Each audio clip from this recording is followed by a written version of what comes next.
topic, that is a Foreign Exchange Management Act.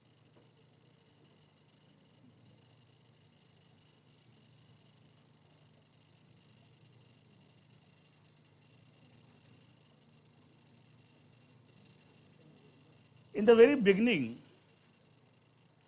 जो short में हम फेमा बोलेंगे, foreign exchange management act 1999. What is the nature of this law?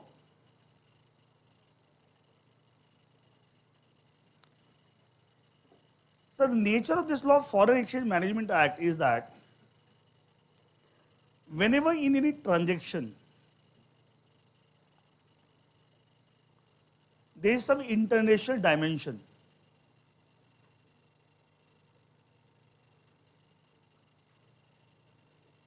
then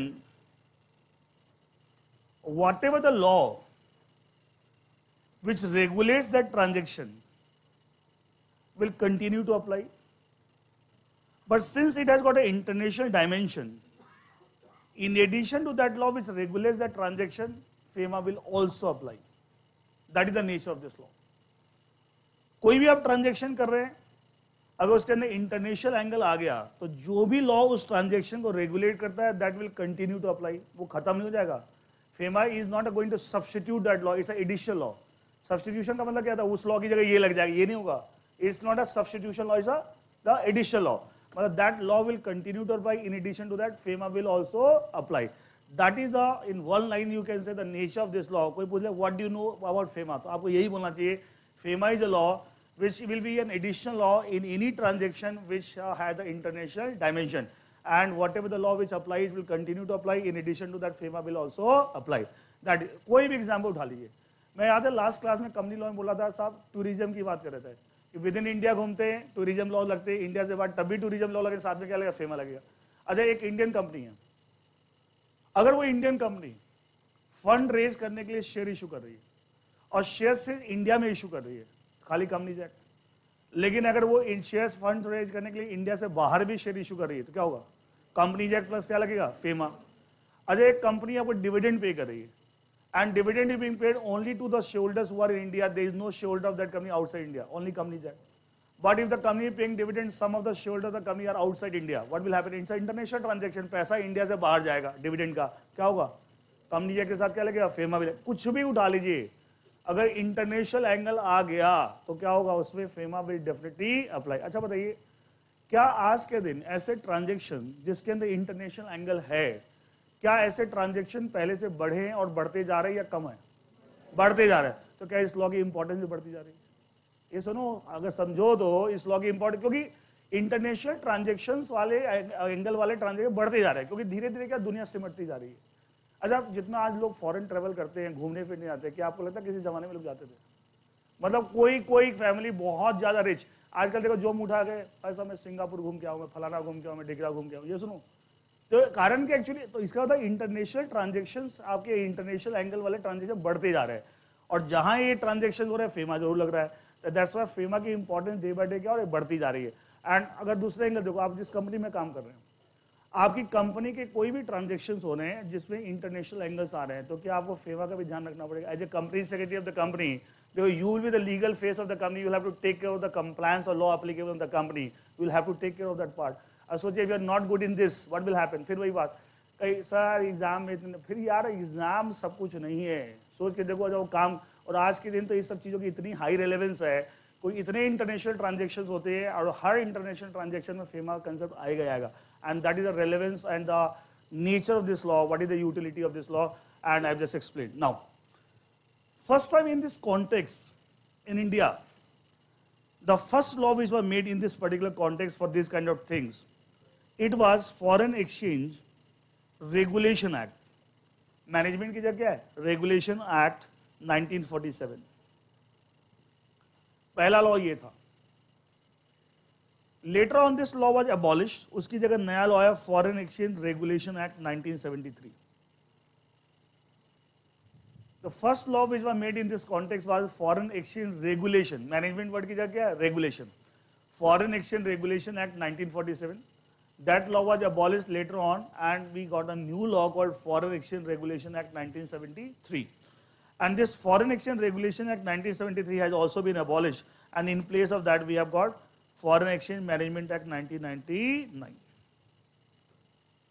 तो तीसरा law in this context, सबसे पहला फेरा 1947, abolished, replaced by FERA 1973, abolished and replaced by a current law, that is Foreign Exchange Management Act 1999, and this law is effective from 1st of June 2000.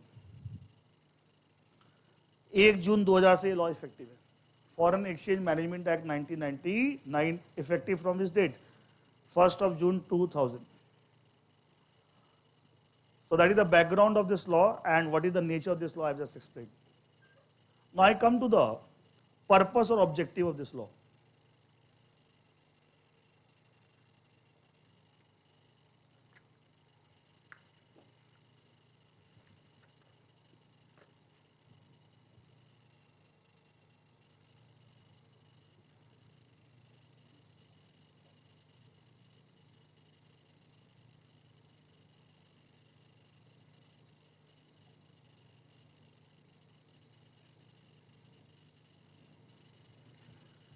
First it says that to facilitate external trade and payment.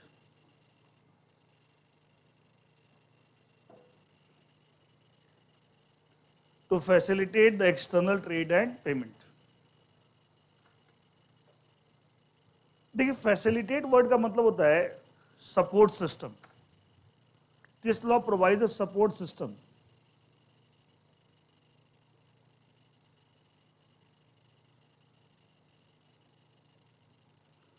in doing the external trade and payment.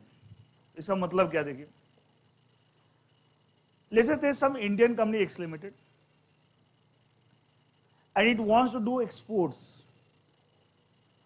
अच्छा India से good जब बाहर जाएगा that export, कैसे external trade और not, उसकी payment India में वापस आएगी. तो इस तरह के जो या मान लिया कोई इंडियन कंपनी इंडिया के बाहर अपनी कोई ब्रांच खोलना चाहती है, इंडिया के बाहर डिफरेंट कंट्री में भी सब्सिडरीज खोलना चाहती है, ये सब क्या है, this all part of external trade. अच्छा उन सब में जो ट्रेड बाहर होगा क्या उसकी पेमेंट्स कहाँ आएगी, इंडिया में. तो actually this act gives you the support system with the help of which lot of people from India, whether individuals, whether companies, whether partnership firm, whether limited liability partnership, they can do the external trade. अच्छा external trade से क्या हमारी economy को फायदा होता है, एकदम होता है कि अल्टीमेटली उसमें जो रेवेन्यू जो अच्छा जो पेमेंट्स आएगी इंडिया में क्या वो इंडियन करेंसी में आएगी फॉरेन एक्सचेंज में. अच्छा आपने एक कंसेप्ट सुना होगा forex, forex reserves, foreign exchange reserves सुना है. अच्छा हर एक कंट्री का अपना एक फॉरेन एक्सचेंज रिजर्व्स होता है. अच्छा किसी कंट्री की इकोनॉमी को मेजर करते के साथ इकोनॉमी आपकी ग्रो कर रही कि नहीं कर रही, उसके बहुत सारे पैरामीटर्स होते हैं. अच्छा one of the parameter is per capita income. अगर पर कैपिटा इनकम बढ़ रही है इसका मतलब क्या है, economy is going up. GDP is there, सुना होगा आपने जीडीपी पर कैप. तो one of the parameters is the foreign exchange reserves. अच्छा जितना एक्सटर्नल ट्रेड होगा क्या उस कंट्री का फॉरेन एक्सचेंज रिजर्व बढ़ता जाएगा.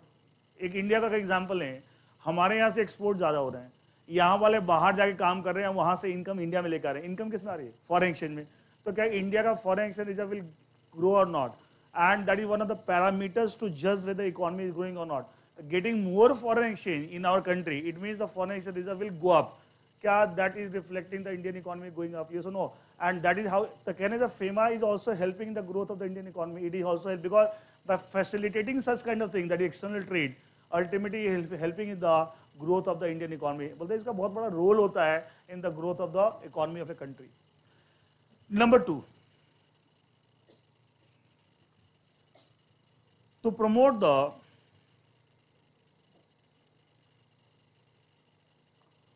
orderly development and maintenance of foreign exchange market in India.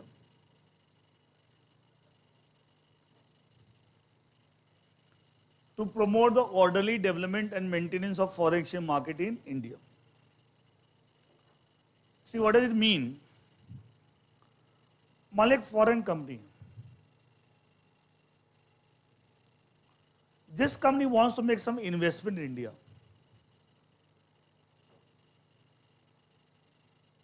मान लें इंडिया में एक कंपनी बना के वो कोई बिजनेस करना चाहते हैं. अच्छा, in order to do the same, will they be required to bring a lot of money from abroad? India में कंपनी सेटअप करोगे, उसके शेयर परचेज करोगे, कंपनी की वो कैपिटल बनेगी, उस कैपिटल से कंपनी बिजनेस करेगी, तो ultimately lot of money has to brought from abroad to India. Investment ऐसे ही आती है. अच्छा, वो पैसा बाहर से इंडिया में क्या इंडियन करेंसी में आएगा, फॉरेन एक्सचेंज में? अच्छा, इससे क्या इंडिया में फॉरेन एक्सचेंज मार्केट डेवलप होगा? देखिए, to promote what? Development and maintenance. पहले हम डेवलपमेंट की बात करते हैं, तो promote the development of what? Foreign exchange markets in India. अच्छा, when we allow more and more people, more and more companies of outside India to come to India, make the investment in India, do the business in India, ultimately in the process of doing the same, are we getting more and more foreign exchange or not? Because ultimately बाहर से India में क्या लेके आ रहे हैं? Foreign exchange लेके आ रहे हैं. क्या इससे इंडिया में फॉरेन एक्सचेंज मार्केट डेवलप हो रहा है? यस. अच्छा, एक चेंज से बोलते हैं टू डेवलप समथिंग, और ये बोलते हैं to maintain that development. That's very important. अच्छा, बोलते हैं कई बार सुना होगा क्लास में फर्स्ट आ गए. बोला क्लास में फर्स्ट आ गए वो इंपॉर्टेंट है, बट उस पोजीशन को मेंटेन करना उससे भी ज्यादा इंपॉर्टेंट है. कि भाई एक बार आप आ गए, बार बार आपको फर्स्ट आना है. That's more important. Getting only a particular position one time, it is important, but it is more important to maintain that position again and again. Exactly क्या बोले? फर्स्ट क्या बोले? Promote the development of what? Foreign exchange market and maintenance of that market. क्योंकि ये नहीं कि साहब हम एक लेवल पे आ गए, इंडिया में इतना सारा बाहर से पैसा आ रहा है, आ गया उसके बाद आना ही बंद हो गया. ये गलत है. इसका तो पहले we have to develop that and then we have to maintain that development. That is what kind development?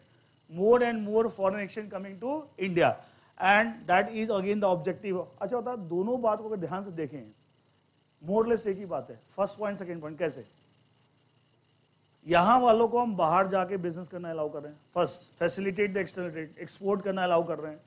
अच्छा, इससे फॉरेन एक्सचेंज इंडिया में आ रहा है. अच्छा, बाहर वाले जब इंडिया में आके इन्वेस्टमेंट कर रहे हैं, जिनको हम अलाउ कर रहे हैं एंड ऑल दैट, अल्टीमेटली क्या आ रहा है? Foreign exchange. तो बात तो एक ही, तरीका अलग अलग है कि we are allowing the Indian entrepreneurs, Indian business class to do the lot of things outside India, and they are bringing the foreign exchange in India.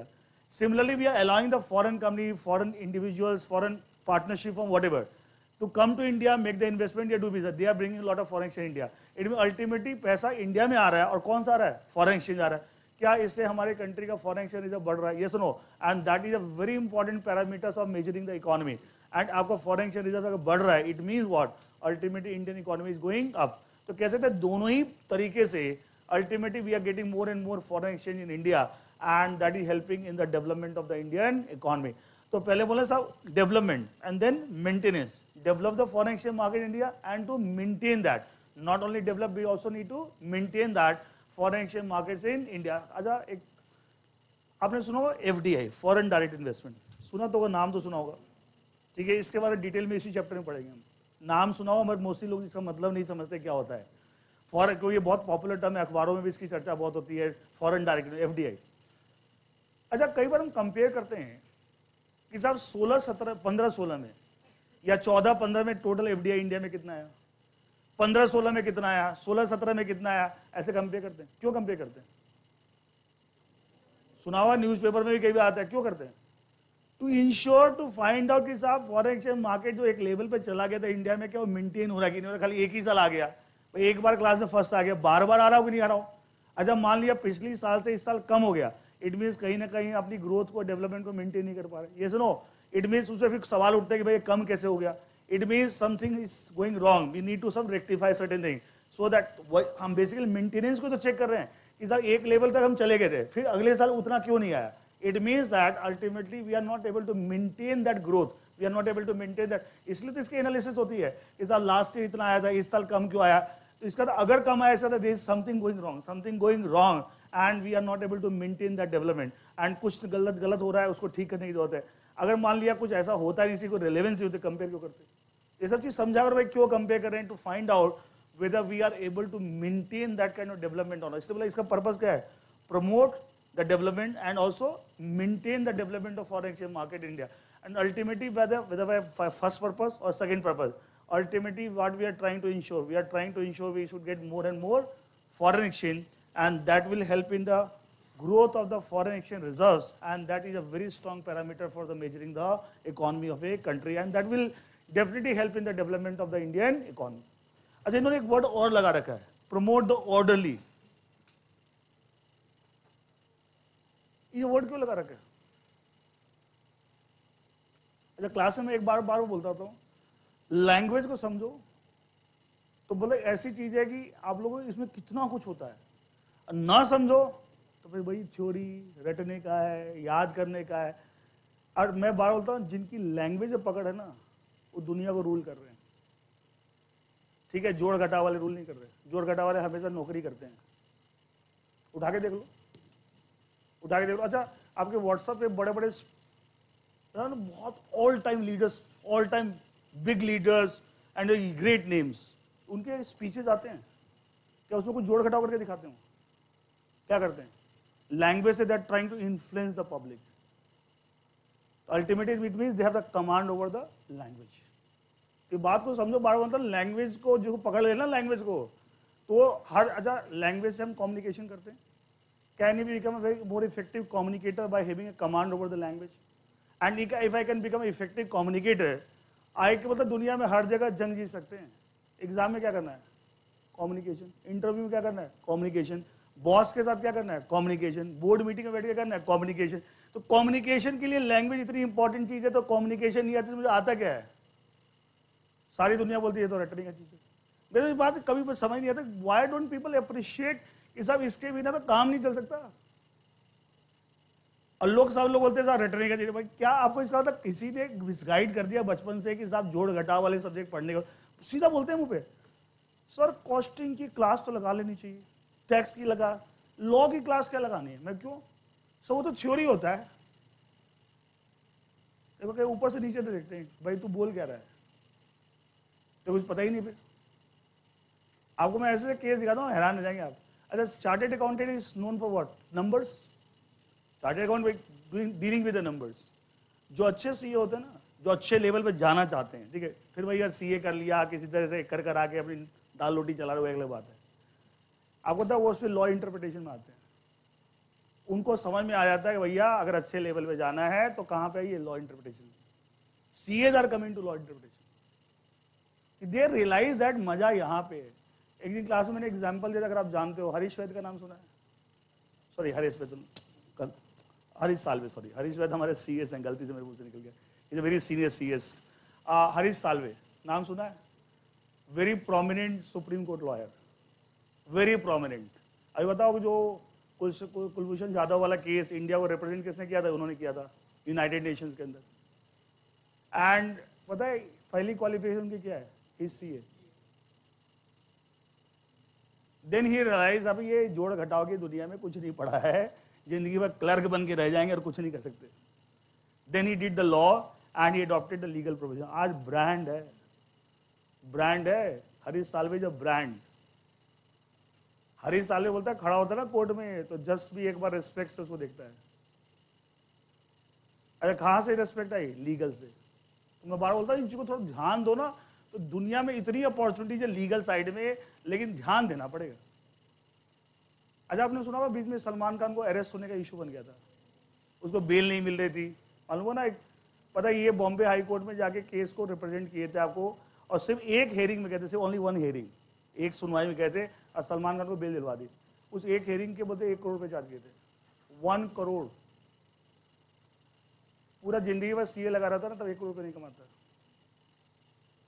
हाँ, ऊट पटांग हरकतें करके कमा ले, अलग बात है। जो टिपिकल से जो सीए होते हैं ना, ये जोड़ घटाव में लगे रहते हैं बेचारे, वो पूरी जिंदगी में 1 करोड़ रुपए नहीं कमा सकते।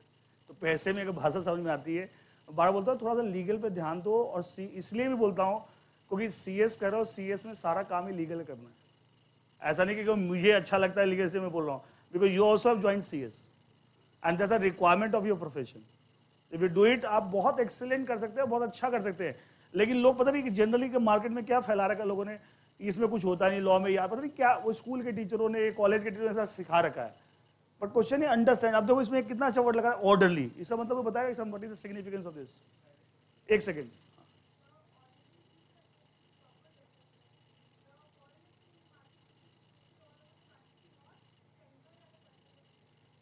आप कुछ बोल रहे थे? वैलिड होना चाहिए। देखिए कुछ और भी आवाज आ रही थी। सस्टेन, ठीक है। देखिए ऑर्डरली एक कंसेप्ट बोलते हैं, देखो डेवलपमेंट वर्ड के साथ इन्होंने ऑर्डरली लगा रखा है। At times some developments are there, but though developments are not done in a proper way. एक वर्ड बोलते हैं इंग्लिश में लॉप साइडेड।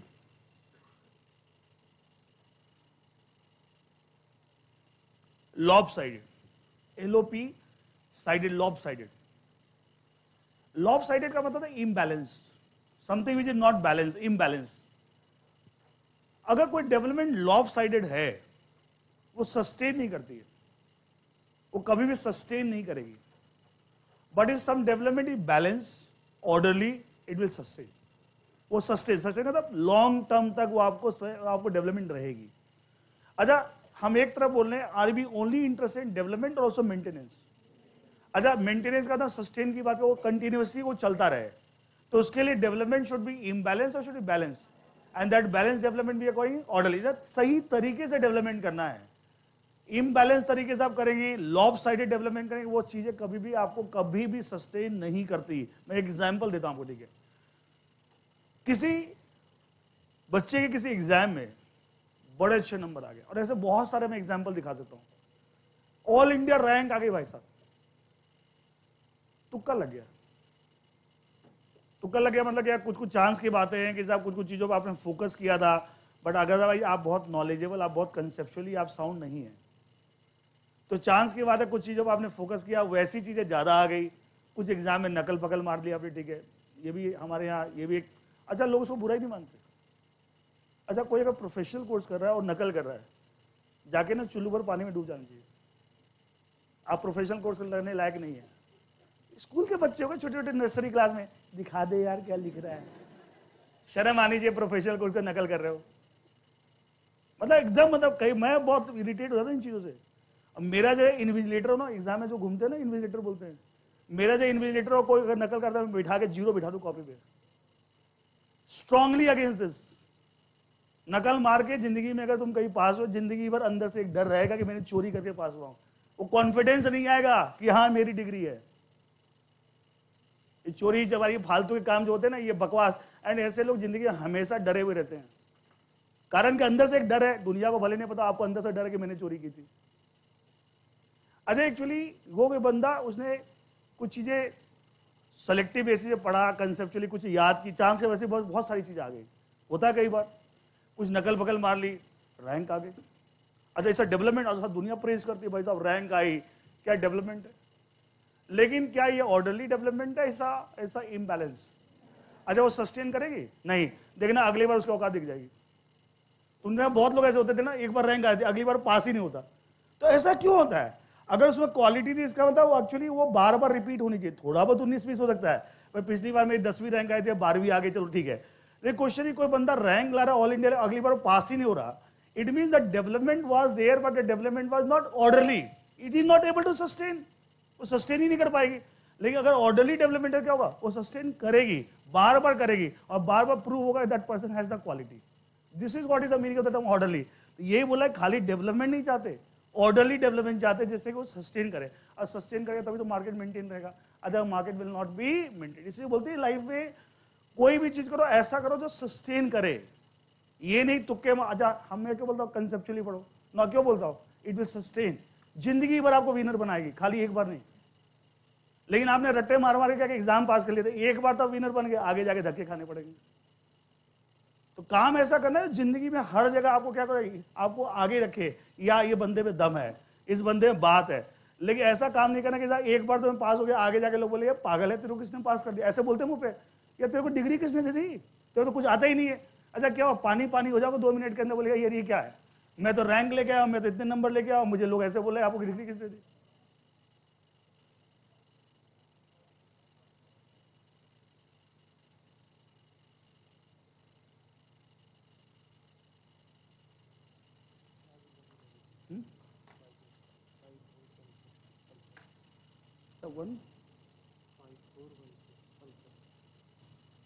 ये आप में से किसी की बाइक 5146 पल्सर बाइक, किसी की, आपकी किसी की बाइक बाहर लगी हुई है, पल्सर बाइक 5146 आप ही है बेटा, चाबी के साथ, किसी को पूरा ऑफर दे रहे को ले जाओ,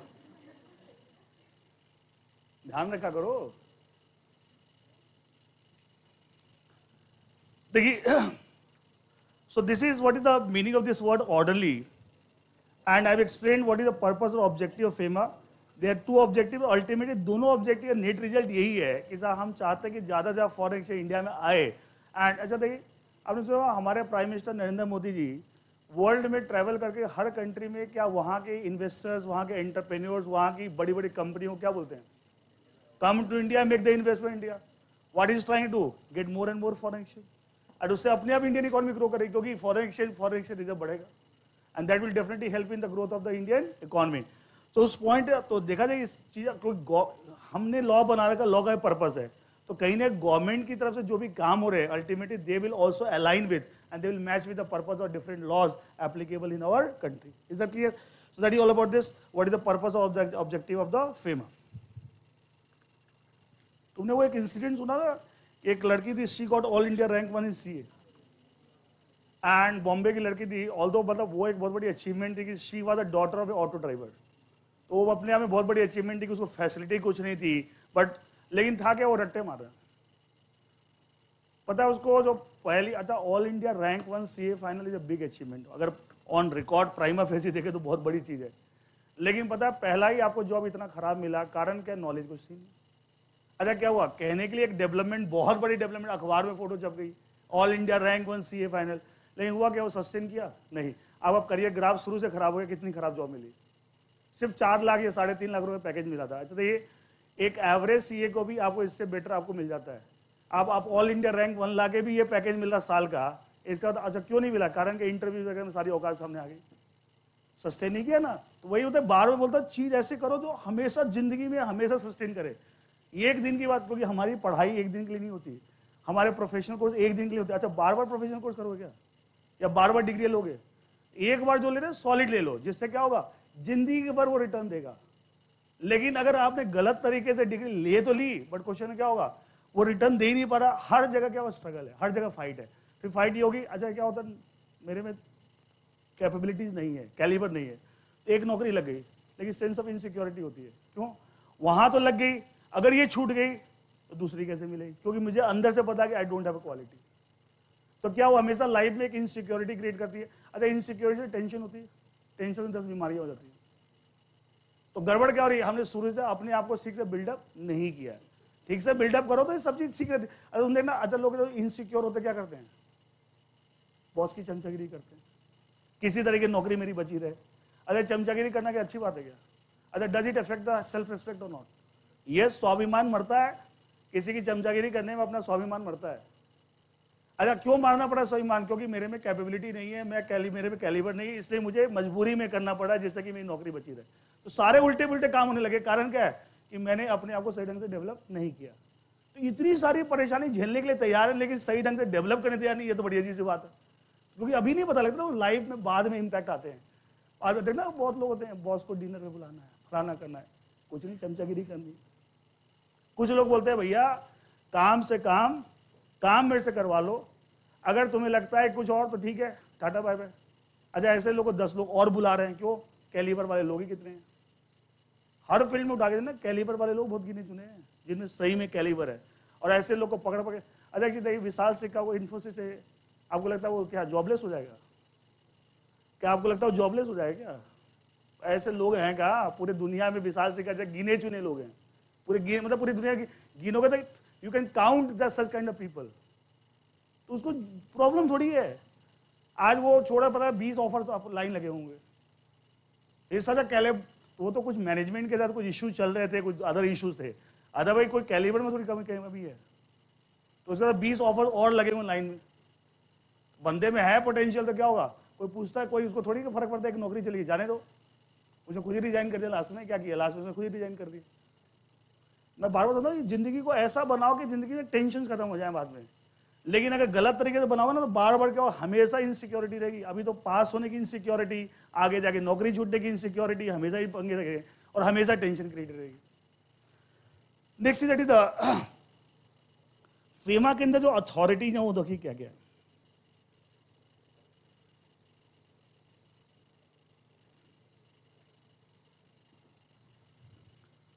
इस एक्ट के अंदर जब हम सेंट्रल गवर्नमेंट बोलते हैं, it means we are talking about ministry of finance. Ministry of finance, and under ministry of finance we talk about RBI. तो अगर इस लॉ की इंप्लीमेंटेशन की बात करेंगे, हु इंप्लीमेंट्स हुआ इन्वॉल्व, अच्छा कैसे थे, एग्जीक्यूटिव बॉडीज की बात करें, जैसे कंपनी लॉ बोलते हैं ना, एमसीए, आरडी, आरओसी बोलते हैं, मिनिस्ट्री ऑफ कॉर्पोरेट अफेयर्स, वहां सेंट्रल गवर्नमेंट का मतलब क्या है, एमसीए, यहाँ सेंट्रल गवर्नमेंट का मतलब क्या है, मिनिस्ट्री ऑफ फाइनेंस। तो ये क्या है, executive body, they are involve in the implementation और एग्जीक्यूशन ऑफ द फेमा। उसमें हाईएस्ट लेवल पे कौन है, मिनिस्ट्री ऑफ फाइनेंस, जिसको हम सेंट्रल गवर्नमेंट बोलते हैं, एंड नेक्स्ट लेवल पे कौन है, RBI, reserve bank of India. RBI के मल्टीपल रोल्स होते हैं, बैंकिंग सेक्टर का रेगुलेटर है, फॉरेन एक्सचेंज मैटर में भी आरबीआई का बहुत इंपॉर्टेंट रोल है। इन एडिशन टू दैट, ये तो एग्जीक्यूटिव बॉडी जो who are involve in executing the law of FEMA, and उसमें who is the superior authority, central government, ministry of finance, and subordinate to that is the RBI, reserve bank of India. In addition to that, we have one more body that is called Enforcement Directorate, or also called a Directorate of Enforcement. Directorate of Enforcement, एक ही बात है, short में हम ED बोलते हैं, वैसे ये भी बोलते हैं directorate of enforcement, one of the same thing. ये अलग बॉडी है, इसका काम, इसके भी फेमा से रिलेटेड है। इसका क्या काम है, let's say there is some person A, there is some allegation against A that he has violated certain provisions of FEMA. Now allegation लगा, आरोप लगा, A is right now accused, क्या इसकी इंक्वायरी होनी चाहिए कि whether actually A has violated the law और not, if violated punishment should be imposed, otherwise he should be spared. So all these allegations are probed into, they are inquired into by this body, ED. इसका इनका काम है law की implementation करवाना, उसमें higher level पे ministry of finance, then the RBI. और अगर किसी के ऊपर ये आरोप लग जाए कि साहब आपने ये वायलेशन किया है, तो उसकी इंक्वायरी करना, to find out whether he is guilty और not, punishment should be impose और नॉट, ये चीजें कौन करता है, enforcement directorate, also called directorate of enforcement, ED. And आपकी नॉलेज के लिए बात बताऊं, it's a very powerful body. यहाँ इन्फ्लुएंस नहीं चलता, ईडी के साथ इन्फ्लुएंस नहीं चलता। जैसे होता ना, आपने सुना होगा कि साहब पुलिस के पास कोई केस गया, किसी नेताजी ने फोन घुमा दिया किसी एमएलए ने, भैया ये मेरे जानकारी छोड़ दे, या इस पर ज्यादा सीरियसली मैटर को नहीं लेना, तो इन्फ्लुएंस हो जाते हैं। इनको कोई इन्फ्लुएंस नहीं कर सकता, वेरी पावरफुल बॉडी, इनको इतनी पावर्स दे रखी है, बड़े बड़े नेताओं को ये बुला लेते हैं वहाँ पे इंक्वायरी करने के लिए, आ जाओ वहाँ पे, बोलते हैं अगर ईडी ने बुला लिया ना तो समझो केस खत्म है, फंस गए बुरी तरीके से, क्योंकि ये बहुत पावरफुल बॉडी, और if you really done something wrong, तो फिर ईडी आपको जब इंक्वायरी शुरू कर देता है तो इन्फ्लुएंस करना नेक्स्ट टू इम्पॉसिबल हो जाता है, क्योंकि it's a very powerful body, huge powers have been given to this body by the law. देखिए जहां पे क्या होता है कि किसी मिनिस्ट्री, किसी ऑफिसर के ऊपर दबाव को अगर डाल सकता है, तो वहां पे चीजें क्या होती है, बायसनेस आ जाती है। जैसे मैं एग्जाम्पल देता हूँ, सुना होगा आपकी अखबारों में आजकल काफी चर्चा है कि साहब income tax department Lalu ji को, उनके बेटों को नोटिस सर्व कर दिया, बुला लिया इंक्वायरी के लिए। अच्छा, वो इतना इजीली ये सब क्यों कर पाते हैं? कोई इनकम टैक्स है, वो entire is a central matter, और उसके ऊपर स्टेट गवर्नमेंट का कोई रोल नहीं होता। तो स्टेट लेवल पे जो एमएलए हैं बैठे हैं, और जो आपको गवर्नमेंट के मिनिस्टर स्टेट लेवल पे, क्या वो कुछ कर सकते हैं? उसका कुछ नहीं कर सकते, इससे उनको डर ही लगता। इसे देना वो ऐसे की तैसे करते, वो लालू वालू क्या उठा के सबको ऐसी इंक्वायरी करते हैं, पूछो, कारण के डर ही लगता। लेकिन जहां अब जब पुलिस है, क्या police is actually coming under the state? आपको तो हर एक स्टेट की अलग अलग पुलिस होती है, तो they are taking the orders from the persons who are involved in the administration of that state, वहां से ऑर्डर्स लेते हैं। तो क्या वहां से इन्फ्लुएंस होने के चांसेस ज्यादा हैं? ये सुनो, इसलिए डिपार्टमेंट में डिपेंड करता है डिपार्टमेंट कैसा है। जैसे उसी तरह ईडी को बोलते हैं is a very powerful department, इसको कोई जल्दी से इन्फ्लुएंस कर नहीं सकता, इनको इतनी पावर्स दे रखी है।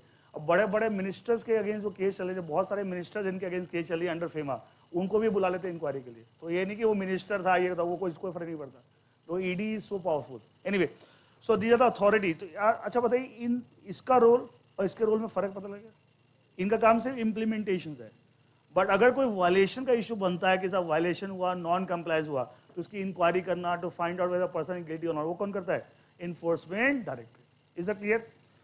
नाउ ये सब चीज इसलिए बता रहा हूँ शुरू में कि आपको सब नाम आते रहेंगे तो आपको पता होना चाहिए कि साहब ये क्या है इनका। अब मैं नाम आएगा ईडी, तो आपको पहले पता लगेगा ईडी किसकी बात कर रहे हैं। नेक्स्ट देखिए, अच्छा फेमा से पहले कौन सा लॉ था? फेरा 1973, उससे पहले 1947। तो हम अभी इमीडिएट जो लॉ था उससे थोड़ा कंपेयर कर रहे हैं।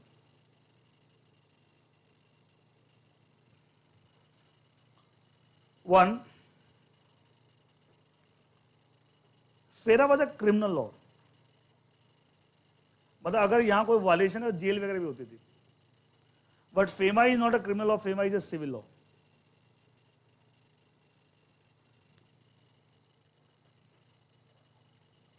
नंबर 2, फेरा के अंदर जो फोकस था, द एंटायर फोकस इन फेरा one conservation of foreign exchange, मतलब जितना फॉरेन एक्सचेंज इंडिया में आ गया उसको बचाया जाए, सेव किया जाए, कंजर्वेशन मतलब conserve water, save water, conserve foreign exchange, मतलब और ज्यादा कैसे है उस पर ध्यान नहीं था, खाली ध्यान क्या था, जितना आ गया उसको क्या किया जाए, कंजर्व किया जाए। बट फेमा के अंदर the approach is not conservation but facilitation. लोगों को आप सपोर्ट सिस्टम दीजिए to do more and more external trade. अभी बता था फैसिलिटेट द एक्सटर्नल ट्रेड। अच्छा, जितना आप फैसिलिटेट करेंगे क्या एक्सटर्नल ट्रेड बढ़ेगा?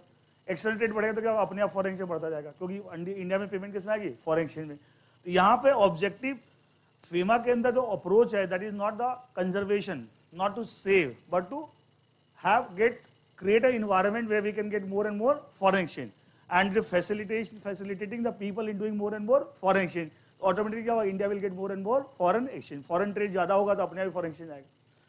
तीसरा, फेरा के अंदर बोलते हैं the focus is more on regulation, regulation and control. क्या इसका नाम में भी आ रहा है foreign exchange regulation. Here the focus is on management. क्या नाम में मैनेजमेंट बढ़ा रहा है? आ रहा है फॉरेन एक्सचेंज मैनेजमेंट एक्ट, वहां क्या था? Foreign exchange regulation act. तो फेरा का फोकस था ऑन रेगुलेशन एंड कंट्रोल, चीजों को रेगुलेट करना, कंट्रोल करना। फेमा के अंदर more focus is on management part. अच्छा, management reflects more liberal, we are only managing, we are not controlling. फर्क समझ में आता है? कंट्रोल का मतलब सब चीज मेरे से पूछे करोगे, मेरे से बिना पूछे नहीं करोगे। मैनेजमेंट का आप करो, I am only supervising, I am just overseeing कि सब कुछ ठीक चल रहा है। तो देखा which one is more liberal approach? Management. FEMA क्या पोस्ट लिबरलाइज इकोनॉमी का कंसेप्ट है। 1991 India adopted a policy of liberalisation. कब बना है? 99 में। FERA 1973 when India had a restricted and controlled economy. तो देख रहे हो जिस समय लॉ बना था उस समय की जैसी इकोनॉमी थी वैसे ही उसका अप्रोच था। लेकिन FEMA it was made in the post liberalise what is the era, and that's why the focus is not on control and regulation, rather focus is on management, so more liberal more। और यही एक बात बताता हूँ, कितनी चीजें जो फेरा में अलाउड नहीं थे फेमा में अलाउड है, कितनी चीजें फेरा में अलाउड थे with the approval of authority, FEMA में विदाउट अप्रूवल अलाउड है। क्या इट्स मोर लिबरल अप्रोच और नॉट? यही तो हम बोले, वहां पे कंट्रोल एंड रेगुलेशन था, यहाँ पे क्या है? मैनेजमेंट। नंबर 4, फेरा के अंदर एक बहुत बड़ा एक इशू था जिसकी वजह से फेरा को लोग बहुत क्रिटिसाइज करते थे। जैसे मान ली कोई ए है, इसके ऊपर ईडी ने कोई एलिगेशन लगा दिया कि साहब आपने ये वायलेशन किया। अभी बता दें, ईडी पहले भी ईडी हुआ करता था, वो अब फेरा के अंदर था, फेमा के अंदर। अच्छा, इसमें एलिगेशन लगाने का मतलब क्या है? प्रूव हो गया गिल्टी है। अब इस एक्यूज को ये प्रूव करना आई एम नॉट गिल्टी। अच्छा, if you are not able to prove that I am not guilty, it means you are guilty. It's a very serious issue. अच्छा, एक तरफ पूरा डिपार्टमेंट है, एक तरफ अकेले हैं। डिपार्टमेंट ने आपके ऊपर एक एलिगेशन लगा दिया, आपने ये प्रोविजन का वायलेशन किया, तो आपको प्रूव करना पड़ेगा। मतलब owners of proving that I am not guilty किसके ऊपर है? एक्यूज के ऊपर है। आपको लगता है ये बहुत मुश्किल काम है? अच्छा, जब तक आप ये प्रूव नहीं करते कि आई am not guilty, I you will treated A guilty. It's very serious issue. लेकिन फेमा में ऐसा नहीं है। यहाँ ओनर्स किसके ऊपर है? डिपार्टमेंट के ऊपर है to prove that you are guilty. जब तक आप ये प्रूव नहीं करते कि दैट ही इज गिल्टी, तब तक वो बंदा इनोसेंट माना जाएगा। अच्छा बताइए, what is the better approach? तो सेकेंड वन, जैसे मान लिया ईडी ने किसी बी के ऊपर आरोप लगा दिया कि साहब एक्यूज कि आपने गलत किया, तो अभी ये बी को गिल्टी नहीं मान जाएगा। कब तक गिल्टी नहीं मान जाएगा? जब तक ईडी प्रूव ना कर दे कि that B is guilty. And B को कुछ नहीं प्रूव करना, वो तो अपने आप को डिफेंड करेगा। लेकिन खाली आरोप लगाने से बी गिल्टी नहीं है। लेकिन फेरा में क्या था? आरोप लगते क्या बन गए? Guilty until unless you prove that I am innocent। Don't you think it was more difficult from the point of view of the accused कि आपको प्रूव करना कि I am not guilty, otherwise you are guilty। लेकिन FEMA में क्या है? कि आपको कुछ नहीं प्रूव करना, अगर डिपार्टमेंट ने खाली आपके ऊपर एलिगेशन लगा दिए लेकिन प्रूव कुछ नहीं कर पा रही तो आप गिल्टी नहीं माने जाएंगे। उस एंगल से देखा जाए क्या FEMA comparatively not so serious in comparison to FERA, Radha वो एब्सर्ड था, वो सही नहीं था। सही अप्रोच ये, कोई अथॉरिटी, अच्छा पुलिस वाला कोई भी आप पे आरोप लगा दे, इसे आप गिल्टी हो गए, क्या गिल्टी हो गए क्या? कोई भी आरोप लगा दे क्या गिल्टी हो गए? इसका तो गिल्टी कब मान जाएंगे? When the police is able to prove that you are, अच्छा पुलिस वाले एडवांस क्या एलिगेशन लगा सकते हैं, एलिगेशन लगा क्या करेंगे? कोर्ट में केस डालेंगे। Now they have to give the evidence in the court of law to prove that you are guilty. अच्छा मान ले प्रूव नहीं हुए तो क्या होगा? कोर्ट छोड़ देता है। अल्टीमेटली आप पनिश कहाँ हुए? तो अल्टीमेटली आप एलिगेशन सिर्फ लगे थे, अल्टीमेटली प्रूव कुछ हुआ ही नहीं, and you are not guilty and you are not liable. लेकिन अगर मान लिया प्रूव कर दिया तब लायबल होते। तरीका तो यही होना चाहिए, लेकिन पहले फेरा में अप्रोच बहुत डिफरेंट था and that used to be criticise, गलत है। लेकिन अब फेमा में उसको क्या किया, ठीक किया है। जनरल अप्रोच तो यही होती है जो यहाँ दे रखा है, ऐसा ही होना चाहिए, लेकिन पहले गलत अप्रोच से काम चला था, इसलिए फेरा को बहुत डिफिकल्ट लॉ मानते थे। बहुत अच्छा, एक वर्ड यूज है draconian law. Is a draconian law मतलब is a very harsh law against the public at large. It was very, एक वर्ड यूज है ड्रैकोनियन।